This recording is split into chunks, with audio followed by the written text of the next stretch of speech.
Dalam syariat itu, teman-teman sekalian, jadi ibadah yang bisa disatukan, ya, pertama itu jenisnya serupa, jenisnya sama. Yang kedua, yang diikutkan itu bukan ibadah pokok, ya, bukan ibadah pokok, ibadah penyerta sifatnya. Ya, contoh begini, saya contohkan sholat lah yang paling gampang, sholat.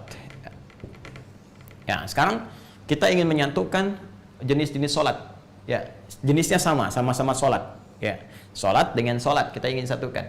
Sekarang yang satu misalnya kita ingin sertakan kepada yang lain, maka yang boleh disatukan itu yang sifatnya bukan pokok, ya, bukan ibadah khusus dengan nama tersendiri.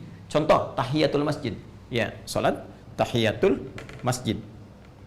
Tahiyatul masjid itu bukan sholat yang berdiri sendiri, tapi lebih menunjuk pada keterangan Rasulullah setiap sholat 2 rakaat yang ditunaikan sebelum kita duduk di masjid. Semua jenis sholat 2 rakaat. Kalau bahasa nabinya, bima makna qala Rasulullah SAW, idza dakhala ahadakumul masjidah. Ya, idza dakhala ahadukumul masjidah fala yajlisa hatta yusalliya rak'atain.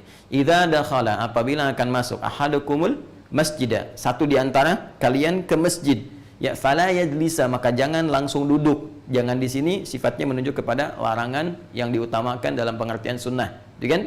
Ya, hatta yusalliya rak'atain, sampai dia salat 2 rakaat. Ya, jadi salat dulu 2 rakaat, kemudian baru dia duduk untuk i'tikaf. Ini sifatnya sunnah. Ya, artinya dalam keadaan terdesak pun dia kemudian mesti duduk, langsung duduk saja. Jangan dipaksakan kemudian sunnah menghambat kepada sesuatu yang lebih utama. Contoh dalam kasus khutbah Jumat. Ini banyak saya temukan, khatib sudah naik ke atas mimbar, bahkan tengah-tengah khutbah orang datang terlambat, terus maksa masuk ke dalam, masih tahiyatul masjid. Ya, yang paling celaka, yang masuk 1, 2, 3, 4 orang, khatibnya sudah masuk khutbah kedua, udah mau ditutup, datang sholat lagi. Kapan ditutupnya?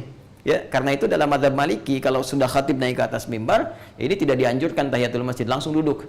Ya, kecuali dalam kondisi tertentu, ya, kasusnya seperti Sulaik Al-Ghatafani di zaman Nabi SAW yang ingin dikenalkan kepada jamaah bahwa ini ada orang baru, bukan orang Madinah yang butuh bantuan. Karena itu beliau tunjuk untuk sholat, ya, sedangkan beliau masih menunaikan khutbah. Ini pembahasan lain nanti ya, supaya tidak melebar. Nah, jadi jangan langsung duduk kecuali sholat 2 rakaat. Sholat apa yang dimaksud? Ya, sholat apa saja.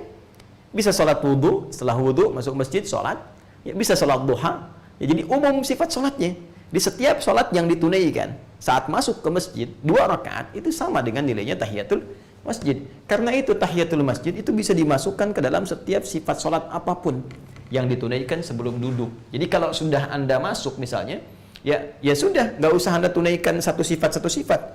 Ya, contoh begini, mohon maaf ya, ini untuk simpel ya penyatuan. Anda datang subuh ke masjid, masih ada waktu 5 menit sebelum qomat, kan? Ada sebagian saudara kita yang ketika masuk tahiyatul masjid dulu. Setelah itu salat sunnah qobliyah, ya. Tidak dilarang, sah-sah saja boleh, silahkan. Tidak ada masalah di sini. Tapi sebetulnya Anda bisa membuat simpel. Bagaimana caranya? Masuk, tunaikan 2 rakaat sebelum subuh. Ketika Anda tunaikan qobliyah subuh 2 rakaat sebelum subuh, ya, itu saat masuk masjid lalu Anda duduk i'tikaf, itu sama nilainya, sudah mencakup kepada tahiyatul masjid. Ditunaikan satu sholat sudah mencakup 2 sholat di sini, ya, disatukan dalam satu, ya, syariat yang sama, dalam satu pelaksanaan yang serupa. Jadi sisanya tahiyatul masjid digabungkan dengan tadi qobliyah subuh, ya, niatnya qobliyah subuh, penamaannya sudah masuk tahiyatul masjid dengan sifatnya. Dari situ sisa waktunya Anda gunakan untuk berzikir, bisa berdoa, kan mustajab, ya, di antara adzan dengan iqamah. Ya, dengan demikian Anda teruskan amalan-amalan lainnya. Ini menyatukan 2 jenis, jenisnya sama-sama sholat, yang satu bukan pokok.